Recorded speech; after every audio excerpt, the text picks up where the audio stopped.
السلام عليكم ورحمة الله، ازيكم عاملين ايه؟ وحشتوني جدا. السينامون رول. السينامون رول من احلى الوصفات الشتوية اللي بتتعمل في الاوقات دي. طبعا هي بتتعمل طول السنة، بس في الشتاء بتبقى مميزة شوية لان هي بتتاكل سخنة. بجد يا جماعة، وصفة النهاردة ان شاء الله هتجربوها وهتعجبكم، لانها سهلة جدا جدا وفعلا مش بتاخد وقت. في ناس كتير جدا بتستصعب ان هي تعمل مخبوزات بصفة عامة في البيت، وبتستصعب ان هي تعمل السينامون رول. النهارده ان شاء الله مع الفيديو بتاعنا هقولك ازاي تعملي السينامون رول بطريقه بسيطه جدا جدا، وان شاء الله هتعجبك وتجربيها وتقولي لي رايك. السينامون رول النهارده في تكايه كده انا اتعلمتها جديد، برغم ان بقالي تقريبا فوق يعني ال10 سنين بعمل السينامون رول. بس التكايه اللي انا هقولها لكم النهارده انا متعلماها بقالي كام سنه كده من شيف حبيبتي جدا جدا جدا، هقول لكم عليها واحنا ان شاء الله شغالين فيه. التركايه دي هتطلع لي قطعه السينامون عباره عن قطعة قطنية هشة جدا جدا وطرية جدا، والرول نفسه بيتفك كده معاكي. بصوا، تابعوا الوصفة للآخر وإن شاء الله هتشوفوها وهتعجبكم. ومستنية تطبيقاتكم، أتمنى إن أنا أكون ضيفة خفيفة عليكم، وأتمنى إن انتوا تنفذوا اي حاجة انا بنزلها. ومستنية ان شاء الله منكم التعليقات الحلوة واللايك والشير، واي حد يجرب اي حاجة من وصفاتي يبعتها لي. يلا بينا على الطريقة. بسم الله الرحمن الرحيم. انا هعمل لكم كمية قليلة، هقولك ازاي من نص كيلو دقيق تقدري تعملي كمية قطع من السينابون كتيرة جدا، من 8 قطع ل 15 قطعة. ازاي؟ تعالي وانا اقولك. اول حاجة معايا نص كيلو من الدقيق. طبعا بستخدم يا اما دقيق مخبوزات خاص بالمخبوزات، او دقيق جميع الاغراض وتكون جودته كويسه جدا. نص كيلو دقيق بياخد معايا ظرف من الخميره الفوريه اللي انا وريته لكم دلوقتي ده، او عباره عن معلقه كبيره مليانه. بحط معاها معلقتين السكر، وطبعا لازم لازم لازم اقلب الخميره والسكر جوه الدقيق، ما بحطش عليه اي اضافات غير لما اخلطه كويس بالدقيق. بحط ظرف من البيكنج باودر او معلقه كبيره برضو مليانه. طبعا ما انساش رشه الملح، مهمه جدا في المخبوزات. وبقلب بالمواد الجافه مع بعض كويس جدا. طيب، في اضافه ممكن تضيفيها او ممكن ان انت ما تضيفيهاش، براحتك خالص، وهي اللبن البودر. انا بحب احط اللبن البودر في المخبوزات، بتديني نكهه في قطعه المخبوزات حلوه جدا جدا. بس مش عايزه تستخدميها، خلاص براحتك خالص، ما تكلفيش نفسك. انا هنا حطيت تقريبا من معلقتين لثلاثه من لبن البودر، المعلقه تبقى مليانه، وبضيفها على المكونات الجافه، وبرضو بخلطها كويس جدا جدا. بقول تاني، ما عندكيش لبن بودر، خلاص مفيش اي مشكله خالص، ما تكلفيش نفسك او تضطري ان انت تاجلي الوصفه عشان مش عندك لبن بودر. مش لازم لبن بودر، خلاص تمام. برضو البضايه ممكن تضيفي البضايه او ممكن لا، براحتك خالص، بس برضو البيض بيزيدها غناوه، انت مش متخيله ازاي. هي بضايه واحده بس على نص كيلو دقيق، ومعاها معلقه خل. وعايزه اقولك بقى ان معلقه الخل دي سر في اي معجنات بتعمليها. عيش فينو، باتيه، كرواسون، سينامون رول، بصي اي حاجه فيها دقيق، والله حتى لو كيك انا بحط معلقه الخل جوه خليط الكيك، عايزه اقولك بتطلع لي قطعه الكيك هشه بشكل انتوا مش متخيلينه. يبقى معلقه الخل مع اي مخبوزات، بجد يا جماعه خطوه سحريه جدا جدا جدا. كل اللي عملته ان انا قلبت كل المكونات الجافه مع البيضه ومعلقه الخل، طبعا في عجان على ايدك، مضرب سلك عادي، بمعلقه خشب، براحتك خالص. انا مش بلزمك ان انتي تعجني اي معجنات انا بعملها في العجان. انا قعدت 10 سنين بستخدم ايدي في كل حاجة. العجان عندي بقاله 5 سنين بس يا جماعة، فالموضوع سهل جدا جدا وما تشيليش هم يعني. اي معجنات سهلة جدا ان انت تعمليها على ايدك او بمعلقة خشب كده بس تلمي العجينة. كل اللي عملته هنا ان انا زودت المية شوية شوية على الدقيق والمكونات الجافة والبيضة لحد ما العجينة هتلم نفسها. انا كده خلصت؟ لا، انا لسه، خدي بالك، ما حطيتش المادة الدهنية بتاعتي. هحط المادة الدهنية امتى؟ هحطها بمجرد ما العجينة تلم نفسها كده، واحس ان هي خلاص بدأت ان هي تبقى كتلة واحدة. هبدأ ان انا ازود الزبده. طب بتحطي على النص كيلو زبده قد بنحطي على النص كيلو دقيق زبده قد ايه؟ هما معلقتين كبار، معلقتين كبار من الزبده الطريه بدرجة حرارة الغرفة. ببدأ ان انا ازود الزبدة على النص كيلو دقيق بتاعي بمكوناته كلها، واضربها برضو بالعجان او بايدك. على فكره الموضوع سهل جدا. في الاول هتشوفي ان العجينه فرولت منك وفتحت وساحت وهتقولي يا نهار ابيض دي العجينه باظت. لا والله ابدا خالص. بصوا العجينه، انا هنا لسه ما زودتش الزبده، وبقول لك ان الزبده لازم تبقى طريه بدرجه حراره الغرفه. يعني انا النهارده مثلا هعمل سينامون رول، يبقى من بالليل طبعا في جو الشتاء، من بالليل اطلع الزبده بتاعتي من التلاجة واحطها على رخامة المطبخ عشان اعرف اشتغل بيها تاني يوم. هبدأ ان انا اعجن الزبدة كويس جدا جدا مع باقي العجينة، وزي ما قلت لك هتحسي ان هي قطعت منك وفرولت وساحت. ما تقلقيش هترجع تلم تاني. وانا الصراحة من الشخصيات اللي بتفضل ان انا الم العجينة بايدي احسن. انا بحب جدا جدا ملمس العجينه، وبحب ان انا اعجنها بايديا والدنيا تمام، ايدي نظيفه، حاجتي متعوده عليها بصوا اتعاملي في مطبخك كما يتيح لك، اللي يريحك في مطبخك اتعاملي بيه. تمام. تمام. بس كده انا هنا هلم العجينه اهي. بصوا العجينه بجد تحفه، ما شاء الله لا قوه الا بالله، كاني بالظبط ماسكه في ايديا مارشميلو.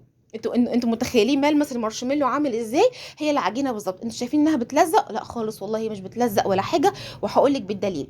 ايدي اللي بعجن بيها هي بس اللي بتلزق. بصي ايدي التانية، بصوا بصوا كف ايدي مفهوش عجين. يبقى هي كده العجينه بتاعتي تمام ومية مية.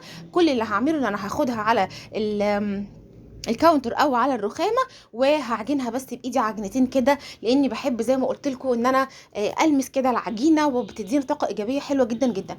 والله يا جماعه موضوع العجين ده فعلا فعلا حقيقه. انا بقالي سنين شغاله في المعجنات. فعلا العجين بيطلعي فيه طاقتك وبيديكي طاقه ايجابيه حلوه جدا جدا. ملمس العجين نفسه كده وانتي ماسكه العجينه في ايديكي بجد حلوه قوي، ببقى عايزه العب بيها زي الاطفال. بس فخلاص انا هنا بصوا انا هنا بلم العجينه، خلاص خلصتها. هحطها تختمر. طبعا احنا شتا يا جماعه، فكل اللي هعمله ان انا هشغل الفرن 5 دقايق يسخن وهقفله. بعد كده هحط العجينه في البوله بتاعتي واسيبها تخمر لمده ساعه. طبعا لو صيف نص، لا سوري لو صيف نص ساعه وهتلاقيها خمر. بس احنا عشان الجو ساقع جدا جدا واحنا شتا، فكل اللي هعمله ان انا هجيب البوله بتاعتي وهرش بيها هرش فيها رشه دقيق، وهحط العجينه بتاعتي علشان تختمر. هغطيها واحطها في مكان دافي زي ما قلت لك، او تسخني البوتاجاز 5 دقايق وتقفليه وتطفيه وتحطي فيه العجينه. طبعا بغلفها كويس جدا بستريتشرول بفوطه باي حاجه، وبحطها في البوتاجاز تخمر ساعه بالظبط. وتعالي اقول لك هنعمل ايه.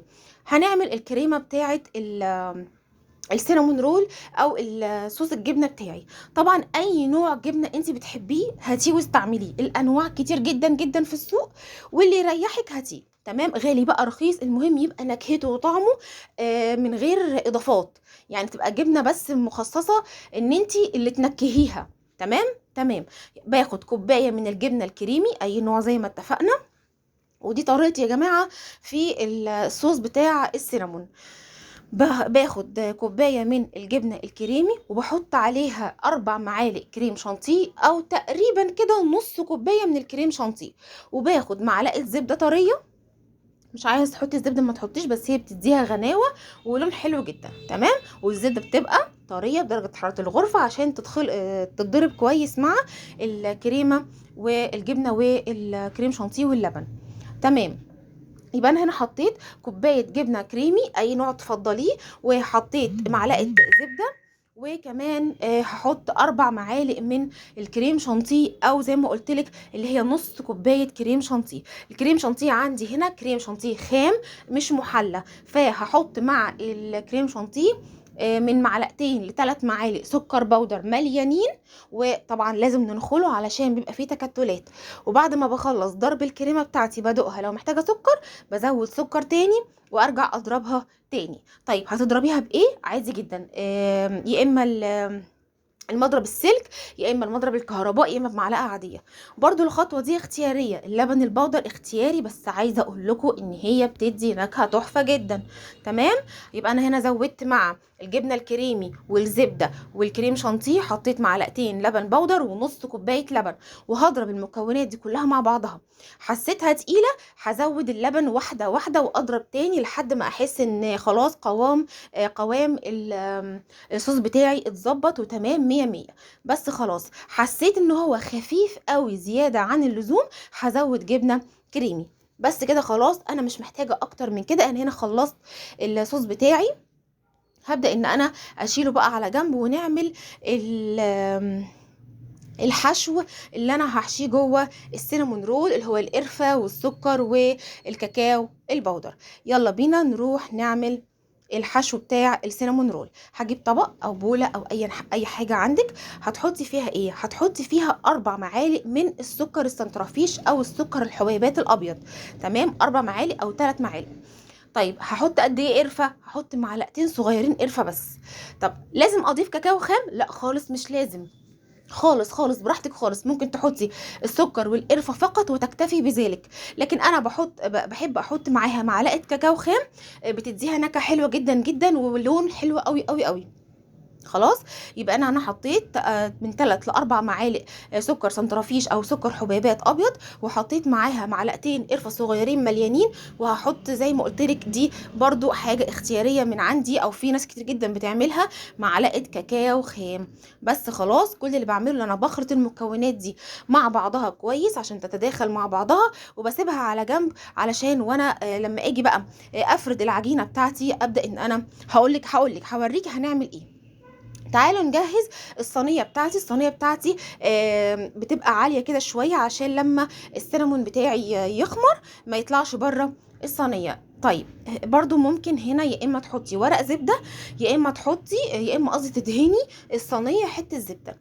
انا عن نفسي بفضل ان انا ادهن الصينيه زبده وبلاش ورق الزبده. يعني بصوا عن تجربه، يعني ان ورق الزبده اصلا بيلزق اساسا وبطلع منه. انا عايزه اقول لكم ان انا كنت مصوره فيديو السينامون كله لزق فيه، وعملت فيديو تاني عشان بس الخطوه دي.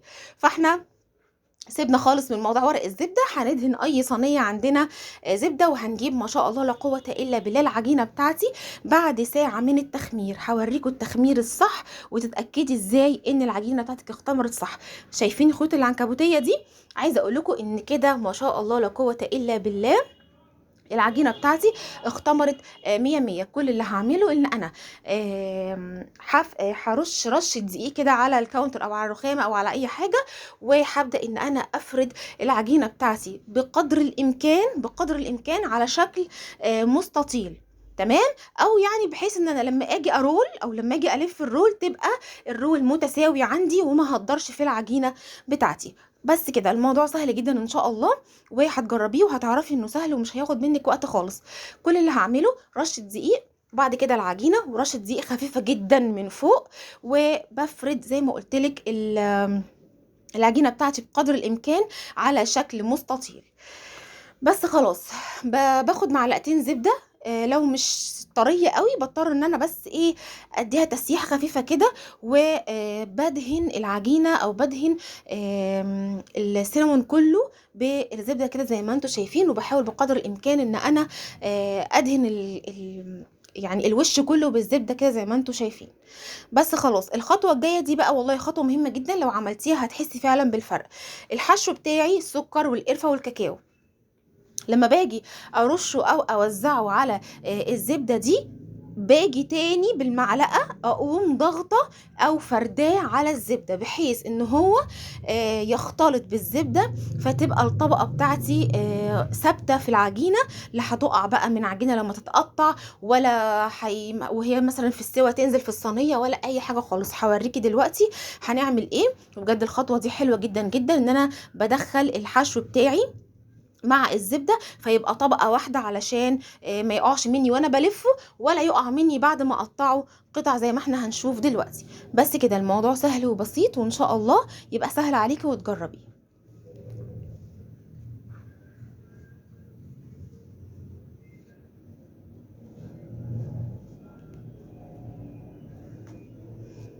انا مطوله شويه في المقطع ده علشان اوريكي يعني وجهة نظري في موضوع ان انا اخلي كل الحشو يدخل مع الزبده. بس خالص، اول رول بعمله، بصوا شايفين الحركه دي؟ انا كده بضمن ان الرول بتاعي مش هيتفك ان شاء الله. ببدا ان انا الف اشد وايه وارول، اشد وارول. ليه؟ عشان الرولات كلها تبقى ماسكه ببعضها وما تتفتحش مني بعد التخمير او بعد السوا. ببدا ان انا اقول كده زي ما انتم شايفين، وباجي عند اخر حته خالص هوريها لكم دلوقتي. باجي اهي، بصوا الحته دي اقوم بقى مقفلاها كويس جدا جدا جدا عشان برضو ما تتفتحش مني بعد التخمير او في السوا. بس خلاص بقفلها بس واتاكد ان هي اتقفلت كويس جدا. بس خلاص، والحركه دي برضو بتاكد منها ان انا الرول بتاعي مظبوط وكله حجم واحد. بس خلاص اهو، هاجي بقى سكينه، خيط، اي حاجه، وهبدا ان انا اقطع الخطوه دي بقى. بصوا ما شاء الله لا قوه الا بالله، ما شاء الله لا قوه الا بالله. الخطوه دي هي اللي هتحدد لك انت هتطلعي من النص كيلو دي كام قطعه. انا هنا كنت عامله قطعه كبيره فطلعت 8 قطع. انا عايزه اقول لك ان انت ممكن تعملي من 12 ل 15 قطعه سينامون من النص كيلو دقيق. ان انت تقطعي القطع صغيره. بصي القطعه كبيره ازاي، قطعه كبيره كبيره، وانتوا شفتوها في اول الفيديو بعد السوا. ما شاء الله الواحده كبيره جدا. انت ممكن تصغري التقطيعه بتاعتك وتعملي من 12 ل 15 قطعه سينامون رول صغيره لكل فرد قطعه. طبعا الشيف الصغير بتاعي لازم يشاركني. بس خلاص، كل اللي هعمله ان انا هغطي الصينيه دي وهحطها تختمر تاني لمده نص ساعه او ساعه الا ربع في مكان دافي برضو.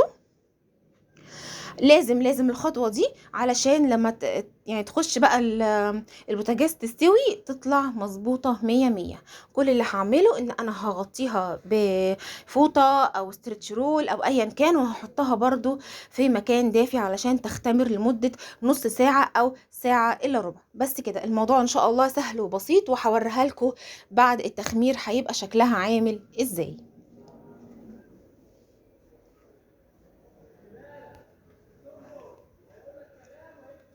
يلا نشوف السينامون بعد ما اختمر. ما شاء الله لا قوة الا بالله. هنا بعد نص ساعة او ساعة الا ربع من التخمير التاني للسينامون رول، وكنت اوريدي في الخطوه دي انا كنت اصلا مشغله الفرن قبلها بربع ساعه علشان ادخل السينامون رول على طول على درجه حراره 200، والسخن اوريدي، قصدي سوري، البوتاجاز او الفرن انا مولعاه وهو اكيد سخن. فما ينفعش يا جماعه ادخل اي حاجه الفرن الا اذا كان الفرن سخن. يا جماعه السينامون رول بيدخل على فرن سخن على درجه حراره 200 على الرف اللي في اللي في النص، او اللي هو اللي فوق الصاج على طول.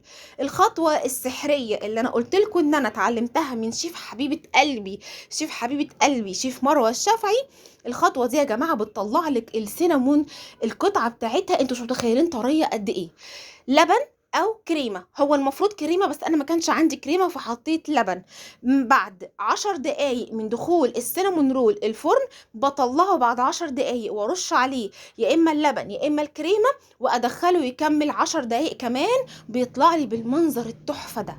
ما شاء الله تحفه تحفه تحفه تحفه.